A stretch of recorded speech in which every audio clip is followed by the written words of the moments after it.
It was outside a barn under a cover. It's a 1965 Jaguar E-Type, Series 1 4.2 fixed head coupe. What state was it in when it arrived? It looked okay by starting to pull it apart and look at it.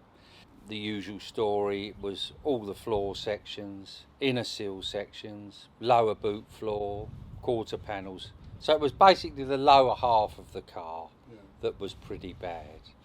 Then what I did was make up a frame to take the shell, so it would keep it completely rigid.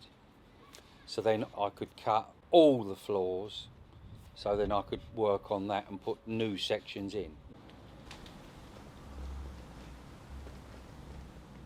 This bumper was a nightmare. When I fitted it on here, it came round here and then all of a sudden went out here. The original colour of the car was opalescent maroon. Was it a good colour? No. No. Sorry to people who own maroon cars. So we've gone for silver. The basic thing is to have the car or the shell in bare metal where you can see any issues with the body, and he would shape and fill that with a very high grade filler ready for top coat, which is about 3 coats of base coat and then the lacquer on the top.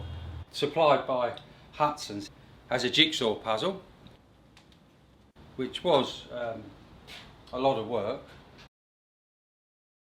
Well, they changed the back axle ratio because the speed limit was a lot less in America, so they assumed that you didn't need more speed. So it's actually had a 307 unit put in the diff. Before you fit the back axle is put the fuel line in. Don't forget, because otherwise it's hard work. With a brand new clutch, skimmed flywheel, the engine in as so, and then building the engine round the engine frames. The early cars were 3.8, which were up to 1964, and then mid-64 they changed to 4.2. Personal views are the 4.2 is a much better engine. It's got lower down torque, more flexible. It pulled like a bat out of hell. Well, this is the upper steering column. When I took it out of the car, it was all rusty. Bearings were damaged.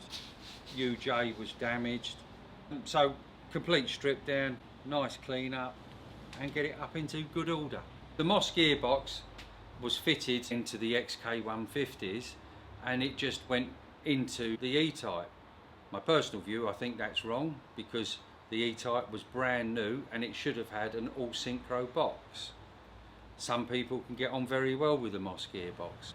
It was changed mid-1964 for the all-synchro mesh 4.2 box, which is what's in this car. Instead of using the original Dunlop cylinders, we've gone for an upgrade of a 4-pot caliper, which gives you better braking. Radiator fitting has been refurbished with a new core. A lot of people put aluminium radiators on as opposed to the standard copper core. The only difference is that an aluminium radiator is stronger. There's no difference in cooling. Well, we fed the wiring loom all the way through the bulkhead to the centre section and to the speedometer and the rev counter. It's very tight, especially on a Jaguar. It can be a bit tedious. The wiring loom was supplied by a company called Auto Sparks, which are very good and very helpful. 3.8 E-Types were fitted with dynamos. When they went on to the 4.2, they fitted an alternator, which was much better than the dynamo. From the 3.8 to the 4.2, the main thing that was different was the inlet manifold, which was totally different on a 4.2, and certain linkages was changed. but they stay the same 2-inch HD8s. Some people change the carburetors and put Webers on them, but if you want originality, you have to go with the 2-inch SUs. With the instruments, if they're not working, I test to see if they're working. If they're not working, I use a guy called Alan Davis, rebuilds all the instruments, and they come back new. The doors will go on when it's ready to be upholstered. Once the loom's gone in and the heater box and a few other bits, she's near enough ready to put fuel in it and fire her up.